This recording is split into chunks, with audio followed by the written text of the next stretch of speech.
Today I'd like to begin a new journey into a new book in the Bible for us, and that is the book of Numbers.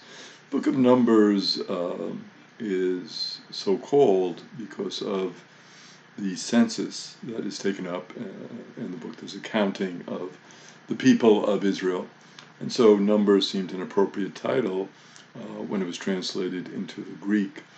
In the Hebrew, the book is called In the Wilderness because that's also very appropriate, because during the time of the book of Numbers, the people are in the wilderness. So it starts out with the Lord speaking to Moses. Now he's speaking to him in the meeting tent, and he tells him to take a census of all the Israelite males who are 20 years of age and older, and who would be fit for military service. It was the year after they had left Egypt, and it was the first day of the second month. And of course, this would be appropriate because the idea that they could encounter a battle during the way, and they would need some defense. And so it would be important to know, well, how many will we have that can help us if we do get attacked? One man from each of the 12 tribes was picked to assist with this count. And when all the tribes were counted, the number fit for military service was 603,550, and the tribe of Judah was the largest of all the tribes. It was at 74,600. Now, the question is asked, how accurate are these numbers? Most scholars, when they look at this, think it's really an exaggeration. It's really might be talking about the people later on, after they had been in the promised land for a while. Probably at this time the number was much smaller, but a lot of times when this is kind of compiled, they kind of are looking back, and they're taking the current number and projecting it back a ways. So that's what most scholars feel. The Levites, however, were not counted in the census. They were to be in charge of the dwelling of the commandments. And so the Levites would camp around the dwelling, and they would be responsible for taking it down and for putting it up.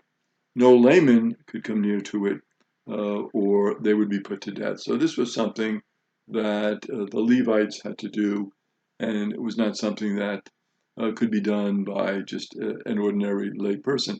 Kind of similar to our sense today that there are certain things that are reserved for the priests that they would do because of their vows, because of their calling, because of the sacred nature of the priesthood, and other things that could be done by the lay person.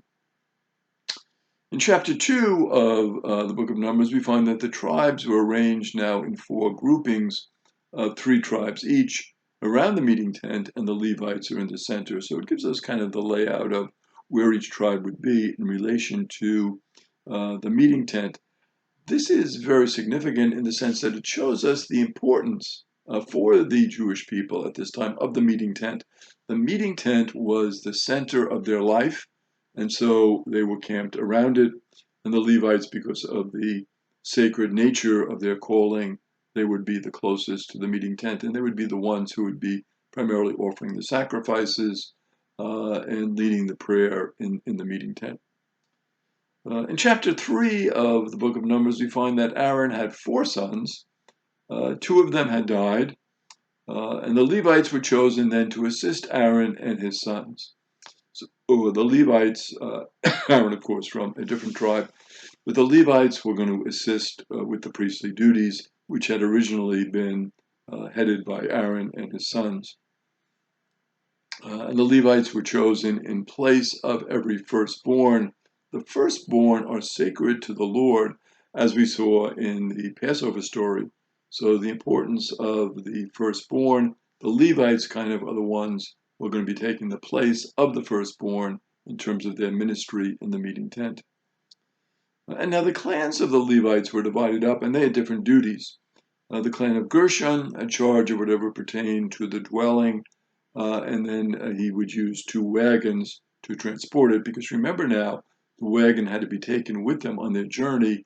The tents and everything were put in the wagon that would be on the journey, and so it was important that tribe that was in charge of that, the clan from the Levites, they knew exactly what they were doing and what part of the meeting tent would go in which wagon.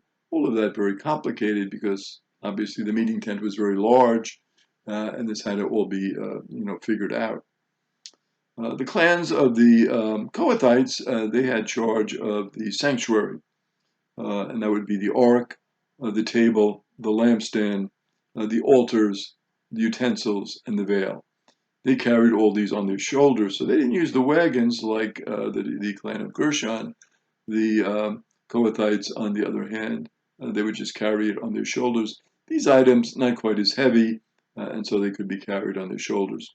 Eleazar, the son of Aaron, was the supervisor of those who had charge of the sanctuary.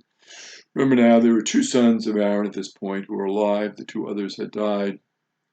And so the sons are going to be in charge of some of these clans of the Levites. The clans of Merari, they were responsible for all the boards of the dwelling, these huge boards. So they were the bars, the columns, the pedestals, the fittings, the pegs, the ropes.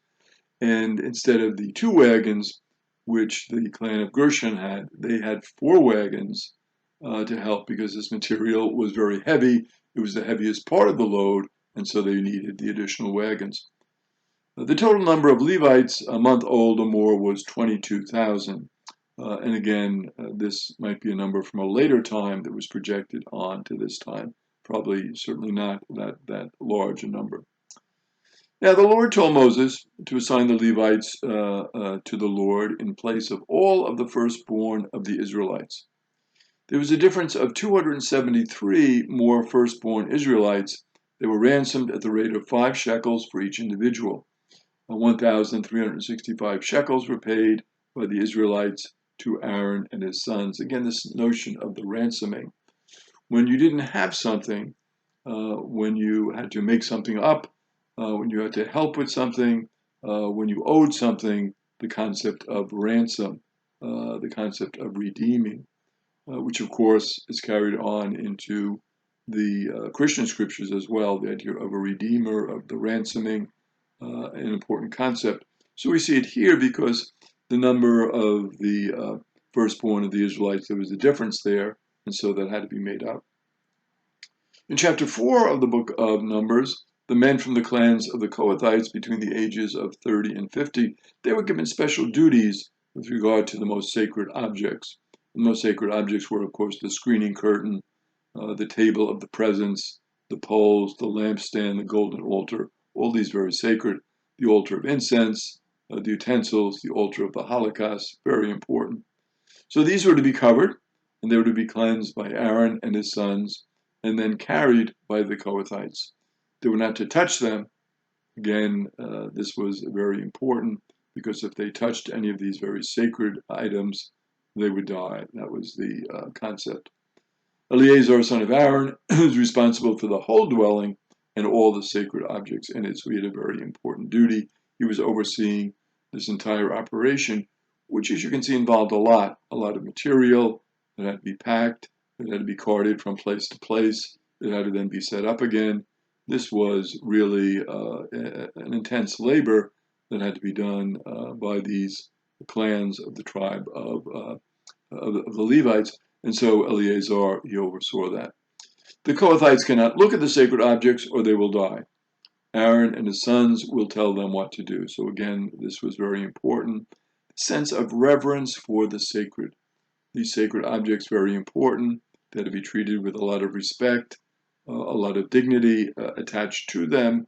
And so this was the concept. Do not look at them, do not touch them. They are sacred, they are special to the Lord.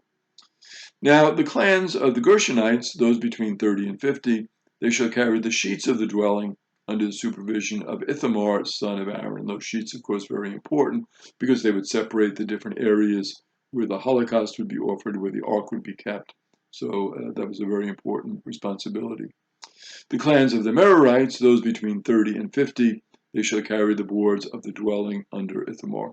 So between 30 and 50, they were older, they were used to this hard work, and so that's why that age restriction. The total number of those from the three clans who between 30 and 50 in order to give service at the dwelling was 8,580. And again, is this an accurate count? Is it a little bit high? Most scholars would think probably a little bit high. What this kind of shows us from the early part of the book of Numbers, the first 4 chapters here, is it shows us the importance of the sanctuary, the importance of the meeting tent, the importance of this reverence for God. And of course, as we know, who is the very first one in the Bible who showed that respect for God, who responded to God's calling? It was, of course, our own beloved Father Abraham. And as we know, Father Abraham had many friends. Many friends had Father Abraham. I am one of them, and so are you. So let's all praise the Lord. Keep on praising the Lord